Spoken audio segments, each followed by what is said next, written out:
ते रमी फक्त आता क्रीडामध्ये आणून आहे. रमी गेम मध्ये पुन्हा जर शासकीय करून टाकलं तर प्रॉब्लेम.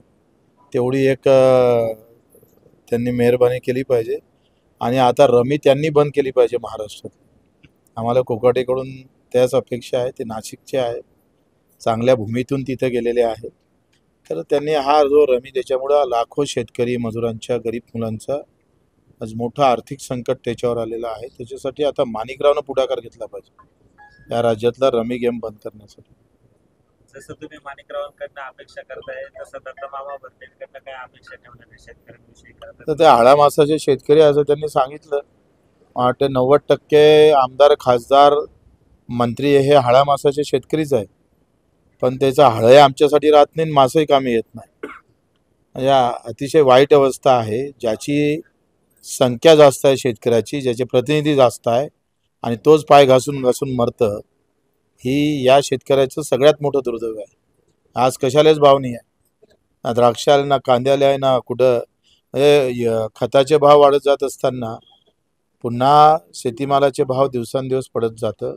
आणि आमचे देवेंद्रजी जे अर्थतज्ञ आहे, राजकारणातले चाणक्य आहे, पण त्यांना शेतकऱ्यामधला एक सैनिक सिपाही होऊ शकले नाही, याचं दुःख आहे. ते म्हणतात दुष्काळ पडला तर मग कर्जमाफी करू. आता दुष्काळ पडायसाठी आम्हाला कर्जमाफीसाठी, दुष्काळ पडायसाठी परमेश्वराकडे प्रार्थना करावं लागेल. म्हणून फडणवीस साहेबाला सांगतो, दुष्काळापेक्षा जास्त झळ हे शेतीमालाला भाव भेटत नाही त्याची आहे. भेटणारे हमीभाव बरोबर आहे का? मग हमीभाव भेटले तर तुम्ही किती खरेदी करता हे एकदा तपासा. जेवढा दुष्काळानं मरत नाही त्याच्यानं कमी भावानं शेतकरी मरत आहे. ते त्याच्या कधी लक्षात येईल त्याची वाट पाहतोय. कर्जमाफीच्या मुद्द्यावरून आता पुन्हा एकदा तुम्ही नव्याने झालेल्या कृषी मंत्र्यांकडे पुन्हा भेट घेऊन त्या संदर्भात काही चर्चा? कृषी मंत्र्याच्या आधी काय? कृषी मंत्री आखरी हे सगळे मंत्री त्या पक्षाचे बावलेच आहे. त्यांच्या हाती काय? धम्म काय तर करून दाखवा म्हणा. एकटा सांगा होते ना. भरण्याला आवाहन करतो आणि बाकीचे जे शेतकऱ्याचे पोरं मंत्री आहेत त्यांना आवाहन करतो. या आमदारांच्या हाती तरी काय? हे सगळे पक्षाचे गुलाम आहे. हे पक्ष उठ म्हणून तर उठणार, बस म्हणून तर बसणार. यांची जे स्थिती आहे ना, हे अशीच आहे. हे शेतकऱ्यांचे मतं असतात हे विसरून गेले. शेतकरी शेतमजूर मतदान करतं हे विसरून गेले. कारण पक्षाचा झेंडा महत्वाचा आहे. पक्षाची तिकीट भेटली म्हणजे सहज आमदार होतं. ह्याच्या भावना ह्या शेतकऱ्यांनी त्यांच्या डोक्यातून काढल्या पाहिजे. काय होतंय आता, पक्षाची तिकीट मागायची जे रांग लागतं त्याचं कारणच असं आहे का आमचे नेते पक्षाचे गुलाम झाले. आता अर्धा मतदार आहे गुलाम झाला. आणि गुलामीतली आहे अवस्था. ही कुठं लोकशाही आहे? हुकुमशहाचीच व्यवस्था आहे. आज रायगडमध्ये शेतकरी कामगार पक्षाचा मेळावा झाला, जयंत पाटील यांच्या पक्षाचा. त्या व्यासपीठावर संजय राऊत, राज ठाकरे हे सगळे एकत्र आलेले होते.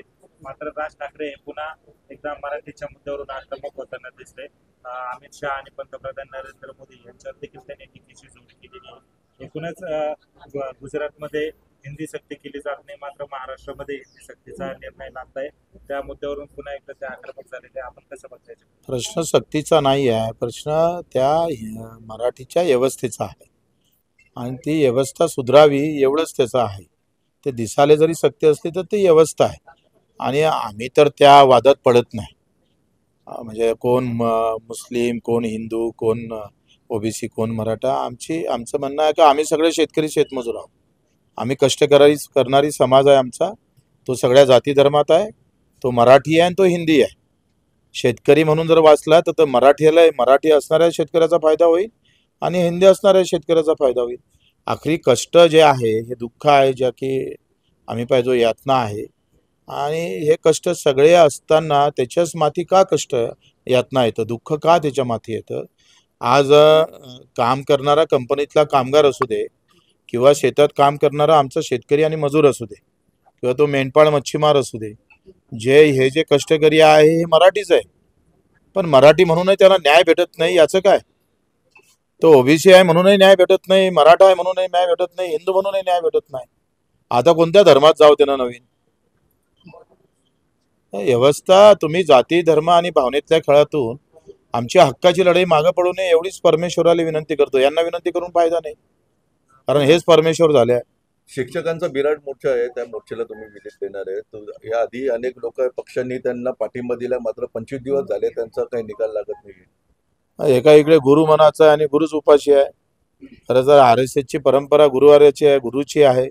आणि गुरुचे असे हाल आहे का तो 6 महिने नोकरी करावं लागतं, 6 वर्ष तोपर्यंत शिक्षण सेवक असतं. मग तो शिक्षक होतं, शिक्षक झालं तर विनाअनुदानित असतं, विनाअनुदानित असलं तर अंशतः अनुदानित असतं. म्हणजे एवढे बेकार हाल आहे. आता शिक्षकाचे प्रकार 10 आहे, शाळेचे प्रकार 11 आहे. हे तुम्ही या देशामध्ये 75व्या वर्षामध्ये धड चांगलं शिक्षण आणि एका छताखाली एका छत्रीखाली शिक्षण आणू शकलं नाही. याच्यासारखे करंट आहे 50-100 वर्षात जे भेटले असन एवढी वाईट अवस्था हो. म्हणजे शिक्षण सुद्धा समानतेनं भेटत नाही. याच्यापेक्षा काय दुःख आहे. हा आम्ही देश बदल गया का ते बीजेपीचा नारा आहे, देश बदल रहा है. क्या बदल रहा है? आमच्या गव्हर्नमेंटच्या शाळा खाली होत चालल्या, या बदल रहा है क्या देश? हा बदलत आहे. लाज नाही वाटत का साल्यांना तुम्हाला? नाही भाऊ, त्यांना खरं तर आउटसोर्सिंगच्या याला विरोध आहे. खरं तर आता बघितलं गेलं तर या शिक्षकांचा जो सगळा खर्च आहे हा 34 कोटी मध्ये मी होतोय. तेच म्हटलंय. आणि माझा अर्थ कुठेतरी तुम्हाला एकंदरीत समज आउटसोर्सिंग अलग, कंत्राटी अलग. शिक्षक तर कम से कम एक असला पाहिजे ना. मग आउटसोर्सिंग मध्ये तलाठी घ्या, आउटसोर्सिंग मध्ये कलेक्टर घ्या, आउटसोर्सिंग मध्ये मंत्री घ्या, मुख्यमंत्री एक आउटसोर्सिंगचा असू द्या. काय हरकत आहे? ही काय पद्धत आहे? आपण कायदा काय म्हटलाय, कामगार कायदा काय म्हणतं, कंत्राटदार कुठं नेमता येतं, कंत्राटी कामगार कुठं नेमता येतं. सर त्याच्यात काय म्हटलंय का जे नियमित स्वरूपाचं काम असेल आणि अखंड स्वरूपाचं काम असेल तिथं तुम्हाला नियमित कंत्राट कामगार नेमता येणार नाही. मग आता शिक्षण हे नियमित काम नाही आहे. ते 4 दिवस सुट्टी 2 दिवस शाळा असं आहे का? मग कुठे गेला कायदा तुमचा? सगळे नालायक आहे. आणि झेंड्याच्या नावाखाली यायचं सगळं चालू आहे. दोन्ही इकडे, एका इकडे हिरवा, दुसऱ्या इकडे निळा, चौथ्या इकडे भगवा. दुसरा कोणतं राहिलं शिल्लक? कायदा तोडवाचा आणि झेंडा घेतल्यानंतर आमचं कोणीच वाईट करू शकत नाही. ह्या ज्या भावना ह्या देशाला खोकला करत आहे. साहेब, नाशिकमध्ये अंबड आणि एमआयडीसी मध्ये 130 कंपन्यांनी अनधिकृत अतिक्रमण केले आहे.